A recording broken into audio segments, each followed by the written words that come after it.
Everybody, Mega 31 back here for FSI DFS. I'm going to be breaking down the 9-game slate for Wednesday, June 22nd. Sorry, this is a little bit late. I had a busy morning, so maybe things will sound a little bit clearer now that I'm recording at 3 in the afternoon and not 5 or 5:30 a.m. like usual, trying to be quiet so I don't wake up everybody in the house. Anyways, really nice slate coming up today, but the one thing I really want to talk to everybody about, if you didn't see yesterday's video, DraftKings is running a promotion with micro contests, and they have a 1 cent contest. If you are playing for crowns and the DK achievements, hear me out here. This is a great opportunity for you. Yesterday, I played a line, 150 of them, so it cost me $1.50. I wasn't trying to win. I'm just chasing crowns here. So I took Gallon and Cece, which were both risky pitchers, which had decent K props. They both ended up with 11 strikeouts. In 150 entries, that's 3,300 strikeouts I earned in just that one day towards my crown achievements for the season. Home runs, I had Ohtani, and I had, I think it was Gorman, the St. Louis guy, and a couple other guys. So I had at least 8 home runs in my lineup at 150 lineups. You know, that is a ton of home runs right there too. So if you're chasing achievements and these contests fill up early, get in there, throw a 150 line, throw the 2 pitchers in there you think are getting the most strikeouts. Don't worry about the matchup. Don't worry about anything else. Just look for Ks, chase Ks. Look for guys that you think can hit bombs. They might be cheap guys just in a good matchup. It might be a guy that strikes out all the time like Joey Votto, but if you think you get at least one, it's perfect. And then just fill the rest of your lineup with scrubs that are playing. And be okay losing $1.50. I didn't cash last night. I came really close to it. That lineup actually wasn't as bad as I thought it would be. The scrubs actually came through, but it wasn't like good enough to get me over the top, which is perfectly fine. It was $1.50, but I paid $1.50 and I got probably about 5,000 crown, or not crowns, but 5,000 achievement points out of it to help me earn crowns. So last time I'm going to say that, look for some other cool contests too. Like there's $1 150 max, but the top price I think is like 4,000, where in the dollar it's usually like maybe 500 to 1,000. So they've really boosted up the prizes for like the next week and a half on these contests. So go to DK where they have promotions, check out what they have going on. I think they have things outside of baseball, a lot of good opportunities to pay a little bit and win bigger. So and like I said, the top 5 for the 1 cent one is like $20. So you're not trying to take that one down, but like I said, it's a great opportunity if you're playing the DK season achievements to be able to bump up your statistics to get closer to those crowns. So anyways, on to today's slate. 9 games, little bit of weather concerns we have here today. The nice thing too about this being at 3 o'clock is we actually have some of the lineups, so we have like a little bit of a clearer picture than I did earlier this morning. So let me just refresh and see if anything else came up, if any other lineups poured in. So first game we have is the Chicago Cubs and the Pittsburgh Pirates in Pittsburgh. It's definitely a pitcher's ballpark. 86 degrees, so it's warm there, wind blowing out 8 miles per hour, spill, that kind of neutralizes things. The Pirates have actually turned into a decent stackable team. And all year long, we've been trying when they actually overlap on the same slate, and it's been super hard on DK. And I sometimes have to play them in really pathetic contests and FanDuel only, as I've been stacking Minnesota and Arizona. But I think I'm going to switch to Pittsburgh because Pittsburgh is coming on and being pretty exciting here. So haven't figured out who I'm going to pair them with. I've been actually pairing with the Yankees a lot because just the way the positional the people I want to take at Pittsburgh versus the openings. And if you're stacking like the Yankees and it works out, you usually get a decent pitcher. So, and they're pretty much free on FanDuel, the Pittsburgh ones are. So, you know, maybe I'll switch that to be my everyday stack and see how that works out. But anyways, going on with today, the pitchers here, we have Keegan Thompson and Jared Eichhoff. Eichhoff pitcher of the Phillies. He was picked up by Pittsburgh, pitched in the minor leagues, but still he's 4K, but we don't know how long he's going to go. He could maybe get 4 points. I don't think he's going to break the slate. I think the Cubs here at 86 degrees with some wind, decent conditions for hitting are probably going to get to him. I don't think he's a really good pitcher. So if you want to punt him, that's fine. From he's a fade.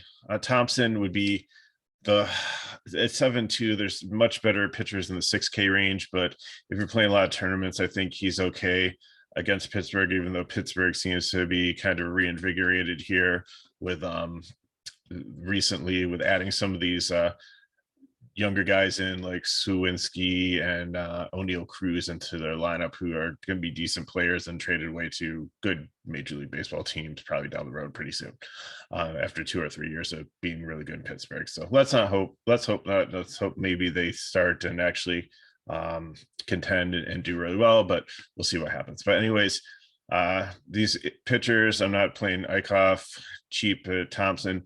Stack wise, Chicago, a little bit of rain partially before this game, but I think this one will be okay. That's why they're blue on the screen there. I think they'll be okay in a GPP stack. Pittsburgh should be blue also here. But I think they're going to be fine, but they're one of my favorite cheap stacks on the slate here. Now, the real rain concern is in Washington and Baltimore. This says they probably won't know till almost about half an hour before the game where the storage system is going to be. Heavy rain coming up the East Coast today. Saw the Weather Channel this morning, and they just looks like the whole East Coast. They said just stay away from the beaches. It's going to be a horrible day, just really wet. We're talking 1 to 2 inches of rain in places in Pennsylvania and New York and up the coast. So I don't know if it's going to affect Baltimore or not, but Patrick Corbin is a horrible pitcher, so he's on the fade list. And Wells, I think also I'm not super interested in, especially with the weather. But if this game plays, Washington 150 max only, but Baltimore is probably the top cheap stack on the slate. Love the righties here. Corbin has really struggled. Hayes, Mancini, Santander, Mountcastle, Rushman finally hit a home run a couple games ago. He's got the talent. It's coming eventually. It's like everybody on this team looks like they threw out a full right-handed lineup against Corbin here today. So you have a lot of cheap options towards the bottom, and you have some decent options at the top to play. New York Yankees and Tampa Bay Rays, Jordan Montgomery and Shane Baez. I think Montgomery's going to have a lot of ownership just because the Rays are still, we've been saying, missing Lau and missing the shortstop there. So a couple key bats out of there, but Paredes and Aranza are decent. They do have some decent right-handed power against lefties, but Montgomery's just been a kind of an average pitcher where he doesn't get blown up. He doesn't give up a lot of runs or walks or anything, doesn't get a ton of Ks, probably a better real life pitcher than DFS pitcher, but I think he's going to have some ownership. I think I would rather take Wainwright, Kirby, Waka, maybe Blackburn over him as an SP2, but I think he's definitely in play. I think a lot of sites have a lot of confidence in him. He's got some pretty good projections.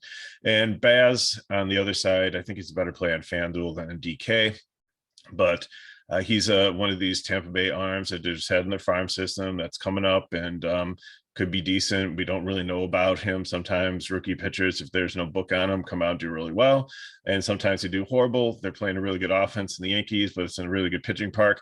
I don't know which way the wind's going to blow on this one. So I'm pretty much out on it, but I just want to lay it down for anybody who wants to consider playing him. 8K is a little bit steep for a guy making his first start. Obviously, Montgomery at $600 cheaper as a proven pitcher is probably the better play. As for bats here, Yankees would just be a GPP because we don't know. Baez could completely shut them down. They've struggled offensively the last couple of games. Might just be, they've been on the road for a while. And Judge rested yesterday, so he should be back in the lineup. There's just a day of rest. He was available to pinch hit. So we'll just have to see how this one plays out. Tampa Bay, I'm just really not interested in against Montgomery. But if you want to take some of the righties, like Paredes, like I said, had a home run last night. It rains Harold Ramirez, like Diaz, like put together like maybe May has catching and batting 6, put together like a right-handed mini stack there. I'm fine with that. Detroit against Boston, you have Skubal against Waka. Skubal's been pitching really well, but the Red Sox have been hitting really well, especially against left-handed pitching. They've got a decent right-handed lineup here. Actually, Devert has a day off, so there's only one lefty in the lineup with Verdugo. I'm sorry, Duran's leading off as a lefty. So Uh, Waka on the other side, kind of a reverse splits guy, but I think, just being a right-handed pitcher, Detroit just has been horrible against right-handed pitcher. And even though, like I said, Waka traditionally has been a reverse splits guy, he's been almost more neutral this year. So I think I really like him as an SP2. Kirby, I think, is like my favorite, but Waka is definitely in play here at 6'8". Great price for in a really great matchup here. Wind blowing in 64 degrees, not super hot. Fenway Park, like I said, it is more of a hitter's park, but I think the weather conditions and in Detroit, really nobody on here besides maybe Javi Baez play on FanDuel because he's been very, very cheap there. But I'm really not interested in any of these Detroit guys. And DK, I mean, if you want to play leverage stack against Waku, who's probably going to have decent ownership tonight, fine with that. But Red Sox, love them here as a top GPP stacker against Skubal, who I think could show some regression here as a pitcher. And I especially like the bottom of this lineup because you can go like Story, Vasquez, Dahlback, Jeter Downs is in the lineup at shortstop here, and wrap around and play. I probably skip Duran and go Reef Snyder. So I know on the screen it says 6, 7, 9, 1, but I think you really want to go 6, 7, 9, 2 here as a stack. Makes a great value stack. It's really cheap. Or play the top guys and go, Reef Snyder, JD, Xander, I skip Verdugo, Story, and Vasquez has actually been very good. It's catcher, hit a home run last night. Very good against left-handed pitching. Has a ton of RBIs this year for a catcher. Very, very good play if you're willing to pay up. 3.6 isn't bad for a catcher. It's not like 4 or 5K. So I think that's definitely reasonable. San Francisco Giants and Atlanta Braves. You got a very good pitching duel here on paper with Carlos Rodon and Charlie Morton. Rodon has struggled at times. The Braves are a really good offense, but they have been striking out a lot. So you really usually like him against a lefty, but today I think they'd be my third favorite GBP stack behind Boston and New York.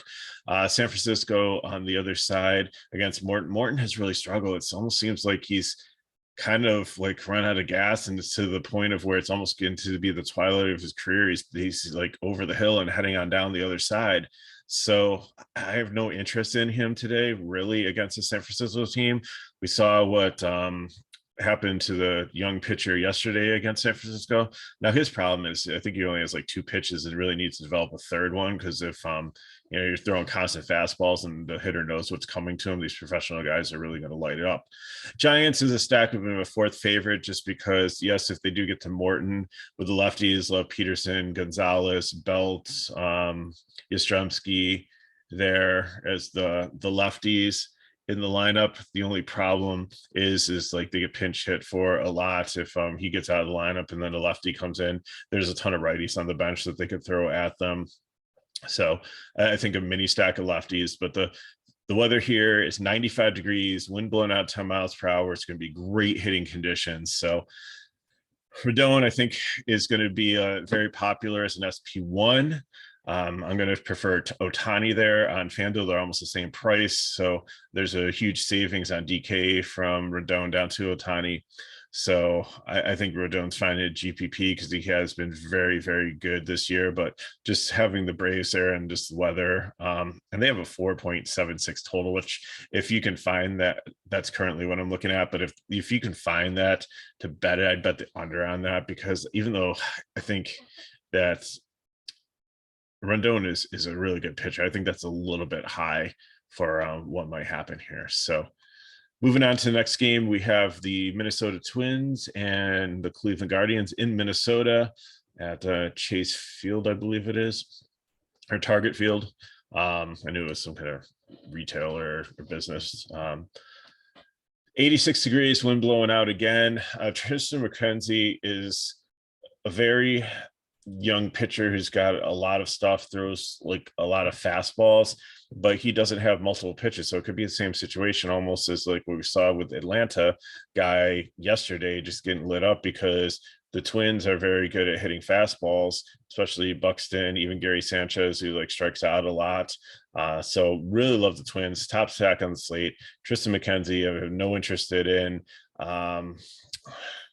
Sonny Gray here, I think he's okay. He's still coming back from rehab, an injury.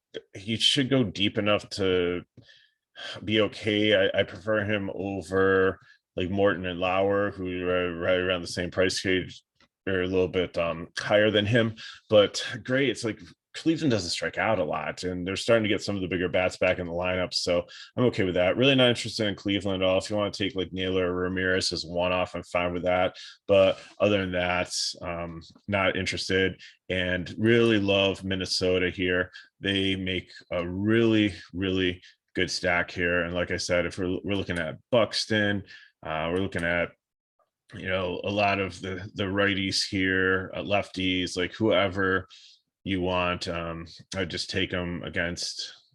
The other one too is like look for Kirilloff hits. He's eligible at first base or outfield on DK, and he got sent down. He got injured. He came back, was struggling, got sent back down, and actually he's been hitting really, really hot in the minors. So coming back up, he's got the splits advantage. He's only 2.5, so it could be definitely a decent play there.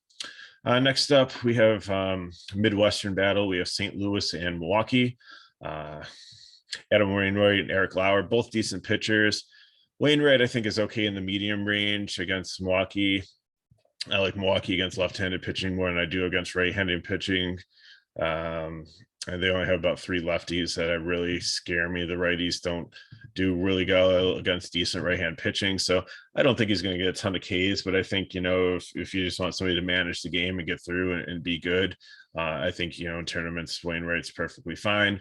Lauer on the other side, I'm not interested in. I think he's good, but St. Louis absolutely crushes left-handed pitching. So I love all the righties here today. Again, we'll have to see if Goldman Smith is back in the lineup. He had some back issues yesterday, some tightness, so he got pulled, but he would have been in a smash spot. Same thing today.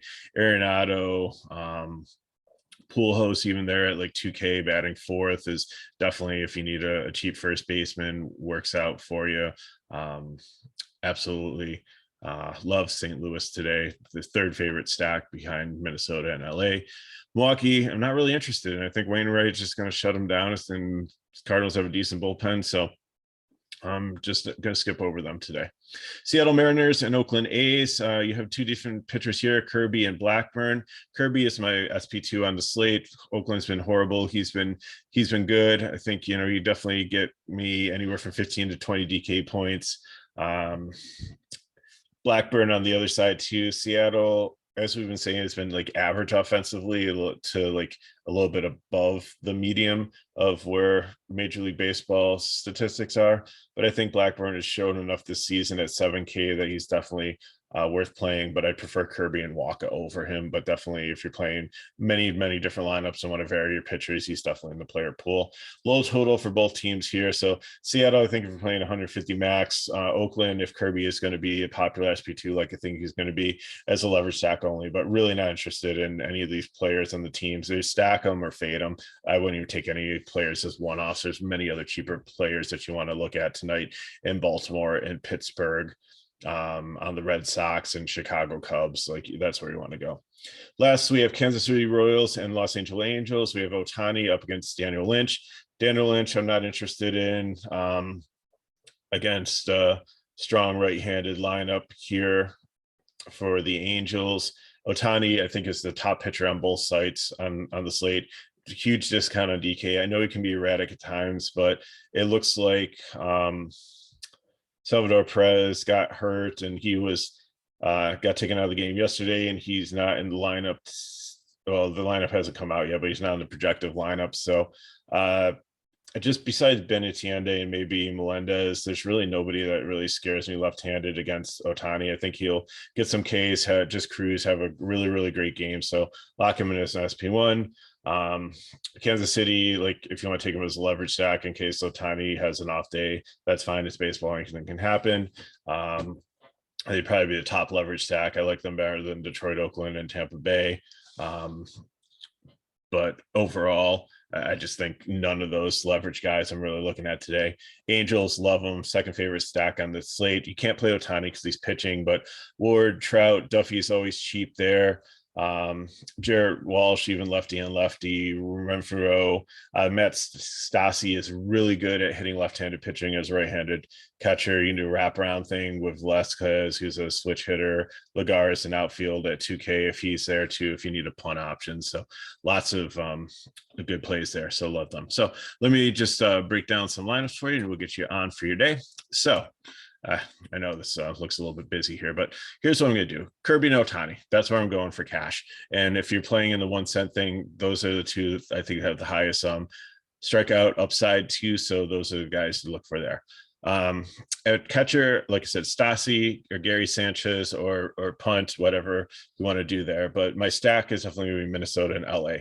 Aurelius is very expensive. If you can get up to him at first, that's fine. Krylov gives you a little bit savings, but if you want to try to get the rest of the stack in with Minnesota and Angels, you might need to take a 2K guy here. And like I said, you have, I think he might be batting 9th for the Cubs, but always in a good matchup here with Rivera's is at 2K, or Albert Pujols batting 4th against the lefty is also a great punt to throw in there. So second base, you want to pay up for Ferreras, you want to take Renfroe, or do you want to take a punt there? Another punt if you at 3-6, if you can get to it in mid-range, would be not really punt, but Jonathan VR is definitely somebody batting 6 in a good matchup against Eichhoff. There, he's a switch hitter. There has the splits advantage. Duffy, I think, is a nice cheap guy with the splits advantage at third base there. Carrera, or if you need to save, place Cruz from Pitt at shortstop, and then Buxton, Trout, and Ward is who I'm playing at the outfield. For FanDuel, I'm taking Ohtani. Washer, Reza at first base. Decide you want there. Duffy, and then Carrera, Trout, Ward, and Buxton. Try to see if you can finish it off with either another Minnesota guy or LA guy. You need to take a one-off. So, look for like a cheap guy. Like I said, the Boston guys are really cheap. You could probably get somebody for 2-3 that fill out your lineup for utility there. Or like, and if you want to go look more for the like tournament though, go up the extra $100 for Rodon, and then you can get a full Twins and a full LA Angel stack going for you there. For GPP, I'm looking at Rodon and Waka. I'm taking Vasquez. Like I said, I love him as in the catcher position here in the mid-range at like, I think it's 3.6 or 3.8 there. Good against left-handed pitching. I really want to stack Baltimore with Boston here, but if they rained out, then I'm just going to go right to Chicago or Pittsburgh. Those are the options. So Mancini or Mountcastle, whoever you want there. Vogelbach if they get rained out. Taking Trevor Story. I'm going to take VR here. Again, if they're rained out, I'm going to take Hayes from Pittsburgh. I'm going to go with Xander Bogart at shortstop, or if I want to save and be a little bit different, do the wraparound one, I'll take Jeter Downs, JD Martinez, Reese Snyder, Baltimore, Hap from Chicago or Pittsburgh guy to fill out. Take your choice between Santander or Hayes. I think you can play Mancini at outfield if you want to play Mountcastle at first for Baltimore. If you want to get a little bit cute, like I said, with this Red Sox stack, you can take Story, Vasquez, Jeter Downs, and put at first base Dahlback, and then you can go like 6, 7, 8, and then take Reese Snyder at 2 if you want to. Or just leave him out and just take the 4-man one there, and you can actually get like some Yankees in there. So if Carpenter's in a third base, and then you can probably take like Judge and like you'd probably need to pay down for like Hicks or Gallo. With that one, you can throw in some St. Louis guys also. In this, you could probably at third base, instead of VR Hayes, you could take Arenado, and then the St. Louis outfielders are pretty cheap also too, and then Goldsmith if he's at first base over the Baltimore guys. So plenty of ways to go there for GPP. It should be Kirby here, not Corby. For FanDuel, again, Goldie, if he's not in, Dahlback I like there. Story, Reef Snyder, Edmund at second base. As you can see, I'm stacking St. Louis and Boston here. Arenado, Xander Boulevard, Jeter Downs if you need some savings or want to be a little bit different. JD Martinez, I'd probably take 2 St. Louis outfielders here because your choices are Duran and Verdugo or a lefty-lefty matchup. But then again, it's not a great pitcher. So well, actually, it's a Detroit guy who is pretty good against lefties. So I probably would just take a St. Louis guy or take a one off there. And then utility finish off the stack with either a St. Louis guy or looking at another Boston guy there. I think on FanDuel, if Cruz is outfield eligible, which I think he might be for Pittsburgh, there's another guy you can throw in there, or like I said, throw in one of the cheaper stacks like Baltimore, Pittsburgh guy. If you can get to Hap, who's a great position to batting fourth for Chicago, there's another option for you there. So lots of cool stuff tonight. Super excited about this slate. Looks like there's a lot of good ways to go, a lot of ways to make some money. It's not like a slate where there's going to be a ton of chalk. I think you have some good options to differentiate your lineup, like especially if you take some of those lower, like the STL bottom or the Boston bottom, where they have all the splits matchups, but it's like a lot cheaper than taking some of the top guys. And if that bottom half of the stack goes off, then you have so much leverage over everybody else. So appreciate you watching. As always, leave some comments below. We'll try to get back to you. Check back around 6:30. If anything radically changes, we'll throw some stuff out in the comments just to let you know if any of these games are definitely getting rained out, if any pitchers get scratched, if any major changes that you need to know about for the slate tonight. Keep in mind, look out for those really cheap contests on DK to build up your crown chasing for achievement. And you can always reach out to me at Regular31 on Twitter. If you want more information about FSI DFS, you can go to the description of the video. All the information is there.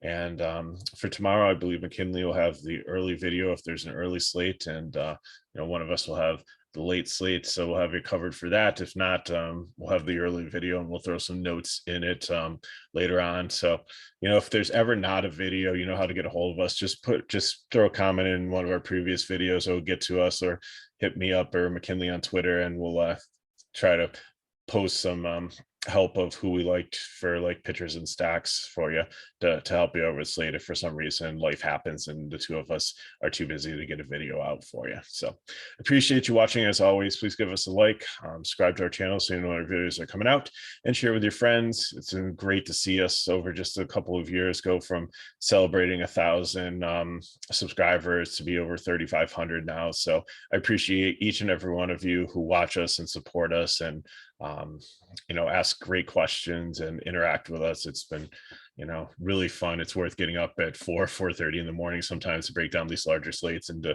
get everything recorded so I can get out the door at 6 or 6:30 to my other day job. So you guys make it so worth it, and I appreciate everybody for watching. So thank you so much, and good luck in your contest, and I'll see you later.